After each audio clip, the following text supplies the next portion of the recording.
We are 1:00. We will just hold on. We'll wait for, a few seconds for people to join. Post a comment if there's anybody there. Yeah. Is anybody out there? That's what we want to know. How are you feeling today, Sally? Yeah, I'm feeling all right. I've had a really good morning so far. So I was delivering session 1 of MHFA online to global organisations. So I had a few people dotted around in various places. So that finished about 40 minutes ago. And then I took myself off for a 15-minute walk to make sure I got some rays. I was snacking on some pizza as we were preparing for this, Anne. Watch me munching. But no, feeling good. How about you? How's your morning been? Oh, I've been organising and tidying and moving boxes and, doing the stuff you do after you've just sold a flat and moved. Good times. Lots going on in Anne's world. They do say it's one of the most stressful moments, isn't it? Moving home, getting married, things like that. Yeah. So I spent the weekend, it's been like 3 days packing and moving and cleaning. And then in the new place, unpacking, reorganising and cleaning. Oh, it's been a long time since I moved, but oh yes, it's a lot. It's a lot. And whilst it's, positive, it's stressful. It's not easy, is it? No, and the thing is, I didn't even live there. It's not as if there was like much of my stuff there, but you just managed to accumulate a lot of tenants managed to accumulate a lot of stuff. Yeah. Anyway, we're digressing. It can be unreal, can't it? Yes, we're 1:02. Shall we get our conversation going? Hopefully there are people joining us. If not, we'll just have a chat between ourselves. I'm more than happy to do that, Anne, always.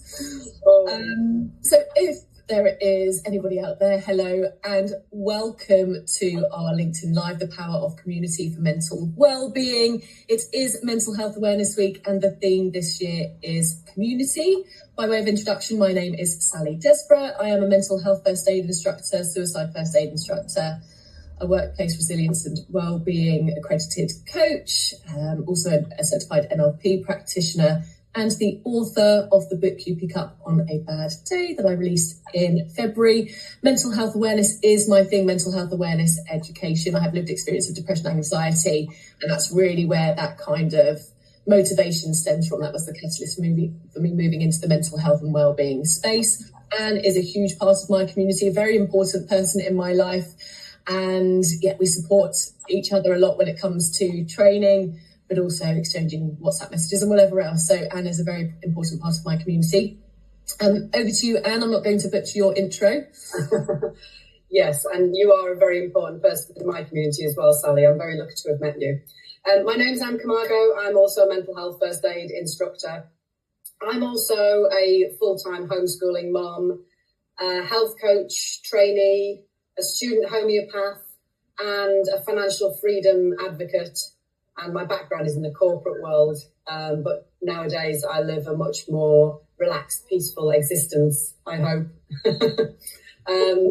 So Sally's a huge part of my community as well. So I love getting together, and who needs an excuse but Mental Health Awareness Week, here we are. And we're talking about community. Yeah, lovely. Thanks, Anne. And it's true, we live and breathe this stuff every single day. But these awareness weeks can help to raise that awareness. We can piggyback off the back of these awareness days, but also keep the conversation going as well. Anne and I did get together, didn't we, last month for Stress Awareness Month. We ran a LinkedIn Live there. And the theme was leading with love. And this is such a nice follow on from that, I think. Fits really nicely and, of course, feels very fitting to talk about it, given the theme. And when you hear the word community, what immediately springs to you? What comes up for you when you hear this word community? Well, the first thing that comes up for me is family. But, of course, it's much bigger than that. And I left home when I was 17 and moved away from my family. So my family has always been my friendship circle, my work friends, my work husbands that I've had over the years, guys that I've worked with that we've really bonded and worked together with in a good partnership, people that I would go out with after work. At one point, the office was my home and my colleagues were my family and my bosses were my parents. mean, I was very young when I started my career. I was 18, 19 when I first joined Credit Suisse. So I was still very young and impressionable. But that whole work community was actually my family and was part of my growing up, I suppose. Yeah, so community is immediately the word that comes to mind is family. Yeah. But family for me is much bigger than that. And it's just about supporting each other, being there for each other in good times and in bad.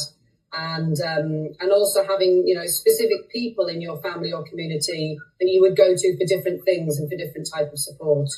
Yeah. Yeah. Not everybody's lucky enough to have that. But, if you've got just one person or two people, then that's better than nothing. Yeah, absolutely. I mean, sometimes community is that one person, isn't it? And you're right, when it comes to family, it's not necessarily the blood relatives, but also the family you create around you and the choices that you make in terms of the people that you have in your life and the people that you can go to. Certainly for me, when I hear the word community, two words come up: connection and togetherness. Those are the two things that come up for me. And actually, I think of my childhood. I remember, Saturday morning, we'd go into the village with mum and it would take forever to get to the fruit and veg. It would take forever because she'd just be bumping into people all the time. And how do you know that person? Oh, from the babysitting centre. They're from Squash. And it's just like, how do you know all these people? And that's what comes to my mind, just bumping into people, not being able to, do something in 10 minutes that it's taking, an hour and a half. And as a child, it'd be like, oh, come on, mum, can we just go, please? So it's really fascinating that that's what comes to my mind when I hear community. I think of growing up and mum seeming to know everybody and, oh, that's so-and-so, they live on this road and they're next door to this person. You're just like, whoa. I think, I think life and society might feel a little bit different compared to those times, all those, 10 years ago, all those years ago, So yeah. And you just mentioned there about, work and your community and that kind of family as well. Can you go into any more about, how you've felt connected or disconnected and how that impacted your mental health and well-being? Yeah, so if I fast forward 21 years after when I first started work, I was 40 years old and I resigned from my 21-year career. And it was a choice. I wanted to do it. I had plans, I had ideas, and I knew it would be tough. I knew that I would miss my work friends, but I didn't realize how I would feel sort of psychologically, mentally about that sort of loss. There was a sort of element of grieving actually when I left work and I was independent. I did feel free, but there is that sense of loss. Initially, people were very, very friendly, very supportive, always reaching out. I got lots and lots of lovely messages of support, and people continued to keep in touch for probably the first year, but it did start to peter off. People have got their own lives and their own work things going on. And I was a mentor to many young women in the workplace, and they continued to reach out to me, but ultimately they found a new mentor. And so I did feel that a sense of loss or grief when my work network started to sort of quieten down and I heard from them less and less. And when I realized that, I knew I had to start creating something new. So I started to build a small team, a virtual team of people in my shoes that had also left a long career, left employment, and now working independently. And we would get together on a regular basis. I think it was probably once a week we'd have a call together, and it would be like a team meeting, even though we didn't work together or we didn't collaborate at that point. We were all just very independent, but we would get together, we'd share ideas, we'd share how we were feeling, what we were going through, and we would just have a laugh. It was a really nice support structure. And I think anybody going through that kind of work transition, even if you're not leaving the company, but you're just perhaps going to a new department or a new role, you've got to keep your old network warm throughout, but look at who you can bring into your network, who you can build your new network with. And it is a constant challenge for people that it doesn't come naturally to if you're not a natural networker. but it's essential. You know, we will get out what you put in. So you do have to put effort into building that network, maintaining it, so that when changes do happen in your life, in your work situation, that you've still got that support structure behind you. And it's the same with family. If you don't invest in your family, if you don't reach out, catch up with them, keep in contact, regular calls, then when you really need somebody to rely on or somebody to fall back on when you're having hard times, they're not going to be there. So I know it doesn't come naturally to everybody, and you do have to force yourself a little bit, but you do get back what you put in. That's my thoughts on it. So that was my experience of loss and grief when I left the firm I was working in and the career I was working in. And, you know, like I said, it just started to peter off. And then I thought, okay, this feels uncomfortable to me. I'm a sociable person. I need to keep in touch with people and keep those conversations going, not just for business reasons, but for my own sanity as well. But I was very lucky. I had a lot of great people around me. What about you when you left the corporate HR world you were in? Yeah, I mean, when I left the corporate HR world, I guess it was a bit of a different experience because I think I'd already felt disconnected for quite a long time. You know, I didn't really felt like I fit. I never felt kind of like comfortable in my skin.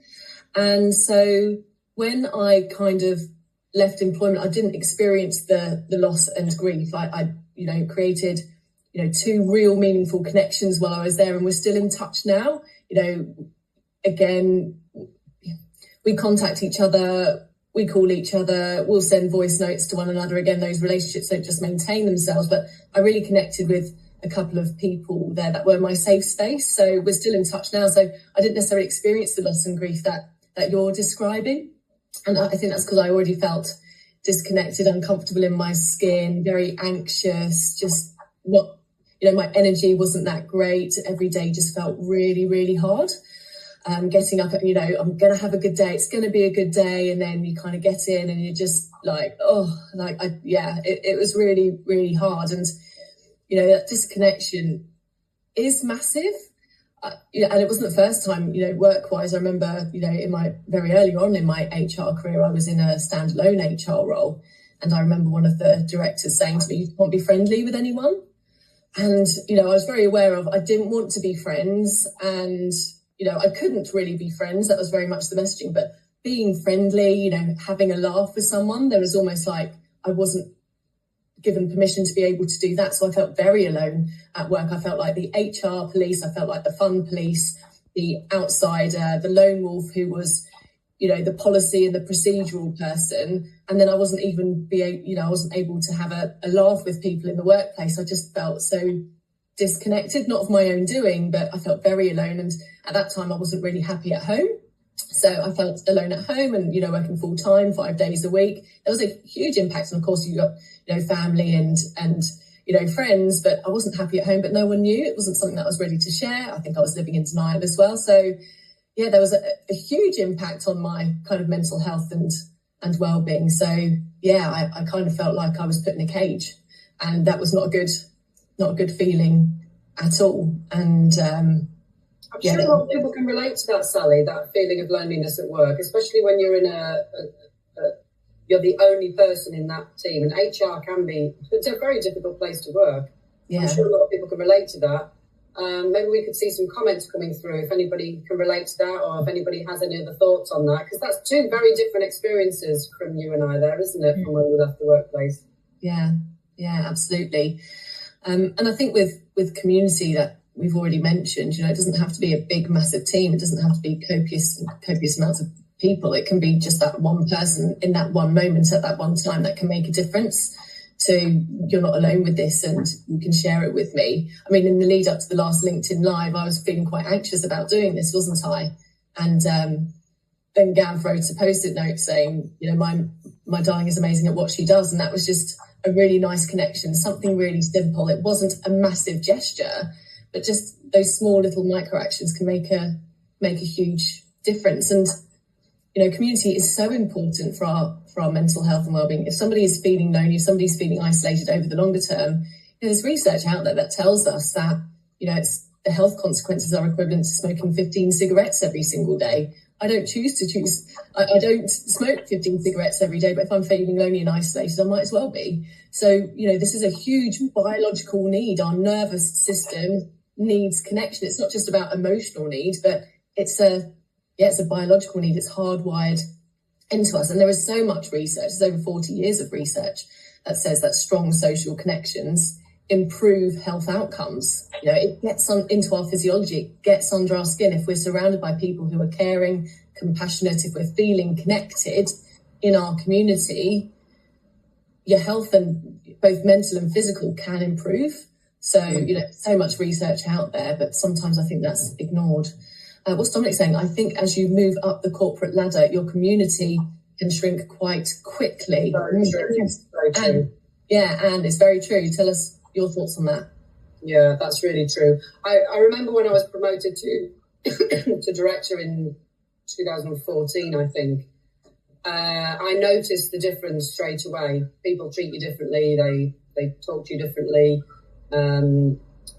both from up, from above and below. Mm-hmm. I did feel very much like I was isolated. I wasn't yet part of the exec group, but I wasn't, one of them, anymore. Mm-hmm. People do treat you differently. I knew of one of my favourite leaders, actually, did this very, very well. He was hugely successful, very well liked, very funny, approachable. People liked him. People enjoyed working for him. And I think it felt like it came naturally to him. He didn't hold back. He just let his personality shine through. And I think that was very, it encouraged, people sort of felt at ease around him, and they could be themselves, and therefore they could be more productive and happier at work. And that sort of breeds innovation and productivity and ideas and success, really. But those leaders really are few and far between. I think as you do climb that corporate ladder, they do start to feel quite isolated and fearful, I think. Fearful of, because especially in some industries, I come from a financial services background where the salaries and the bonuses are just ridiculous levels of money. And people become quite accustomed to that level of money, and it drives a lot of fear. Because they have so many dependents, mortgages, cars, families to support, a level of appearance to keep up. And I think that fear drives some, really awful behaviour, from that kind of world. And so even the nicest, kindest leaders can end up failing miserably, because they can't find that balance between serving their masters and continuing to lead authentically and with kindness and compassion. So it's really difficult. And I used to say to the junior people that I used to mentor, just be careful what you wish for, because climbing that corporate ladder, yes, the money comes, the promotions and so on, maybe the bonuses. I don't know what they're like nowadays. I don't think they're what they used to be. But be careful what you wish for, because that can have huge impact on your mental health and your overall sort of contentment of life, really, and your work-life balance. If that balance is not right, then it's going to affect your mental health. So you mentioned about going into that director role, and you weren't really part of this team here anymore, and you weren't part of the exec, so it felt like quite a lonely experience. How did you manage that? What did you do when you started to feel lonely and isolated? Did you make any changes? Did you reach out to new people? What did that look like? Well, I didn't do it very well, I don't think. I had a few really good supportive sponsors, mentors. Mentorship was huge in that environment. You really needed to have people that were open to supporting you, sponsors who would, back you up. But ultimately, I wasn't very good at balancing it, because I was too nice, really. I was too kind, and I understood everybody's personal problems. I understood if they were having difficulties at home, and I wasn't able to disconnect and I was too kind of willing to go, okay, don't worry about it, just give it to me, tomorrow instead. And then I would really struggle with the deadlines. I'd end up having to do a lot of it myself.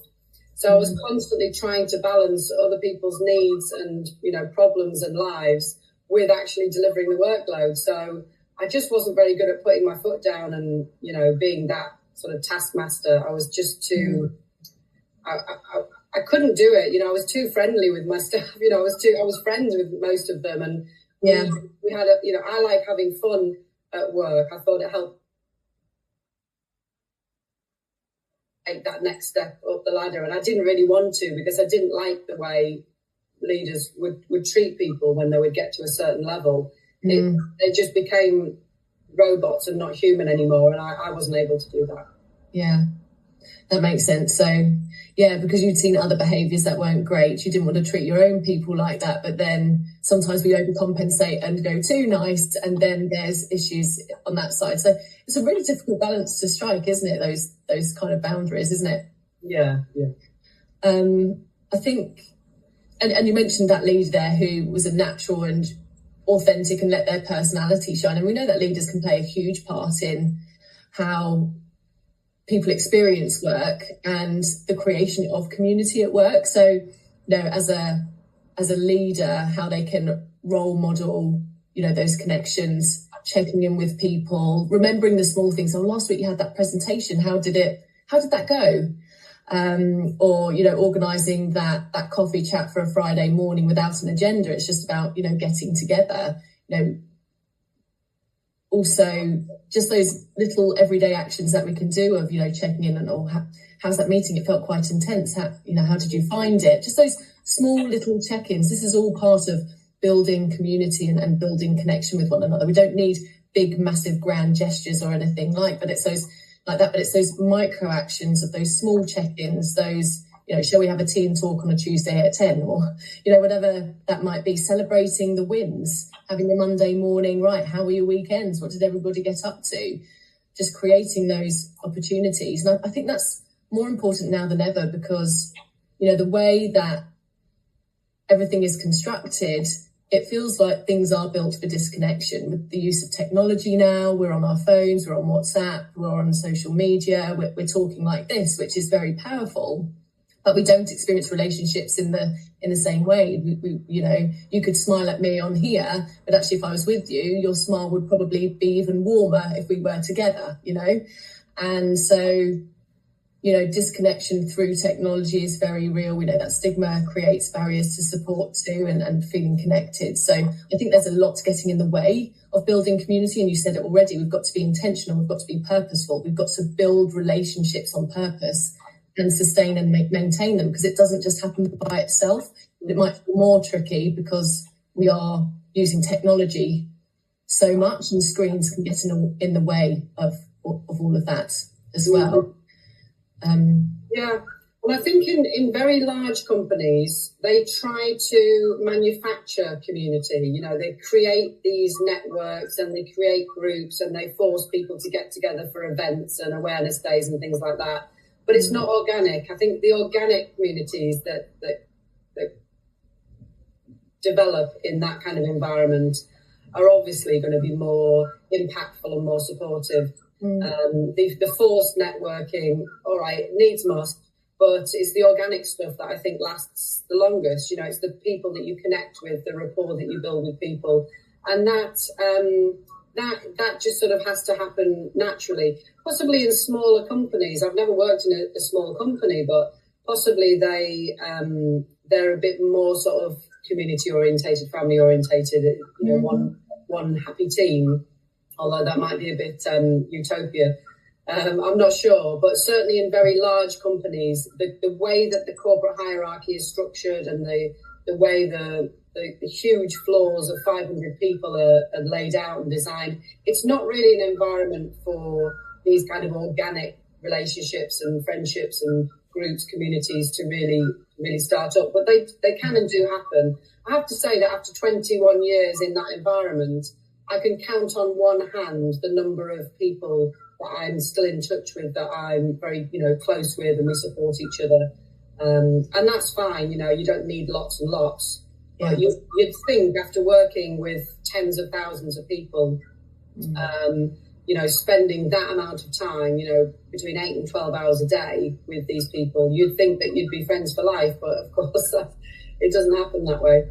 Yeah, no, that is a really interesting insight, actually. I've worked in a small organisation right at the beginning of my career, and yeah, it was very much a family feel. Everyone knew everyone, they'd chat in the kitchen, have a laugh over a cup of tea before, getting back to their desks and whatever else. And the culture very much was broadly kind of the same, not exactly the same in different departments, but broadly everyone got a feel of the culture. Whereas, like you say, in an organisation of 3,000 people where you've got, multiple people, you're going to have different cultures, people working in silos, and, those, financial services and professional services, it can be very fast paced, everybody working really, really hard.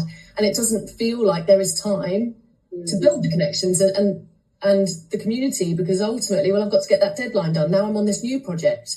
I'm working 70-hour weeks. How can I possibly make time to spend half an hour, having a team call about Netflix recommendations or whatever else? And I think that's the biggest challenge, because without that community and without those connections, our well-being is probably going to go down. So we can't not have community and connections, because if we don't, then we're not going to be at our best. We're not going to perform at our best, because that biological need isn't going to be met, and our body is going to be under kind of stress and anxiety and whatever else. So, I think sometimes when we're in that fast pace where they're looking at numbers and now there's, 2 people doing 5 people's jobs, well, how can I possibly find time to build connections?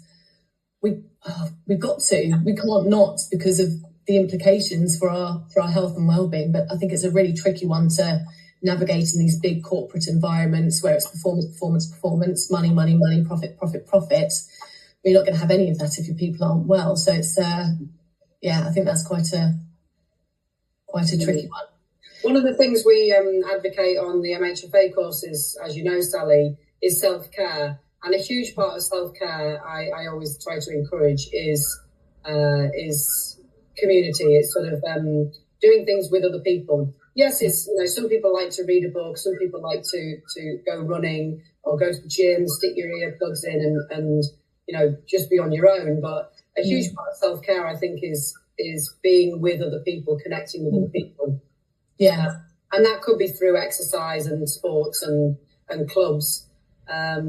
But there's just many ways now you can connect with other people, and depending on where you are in your life, if you're a new mum, you're going to be connecting with other mums at the baby group.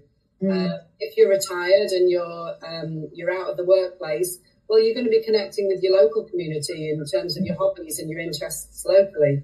Yeah. So, but it's such a huge part of self-care. It really is, that human connection. Yeah, it's just essential.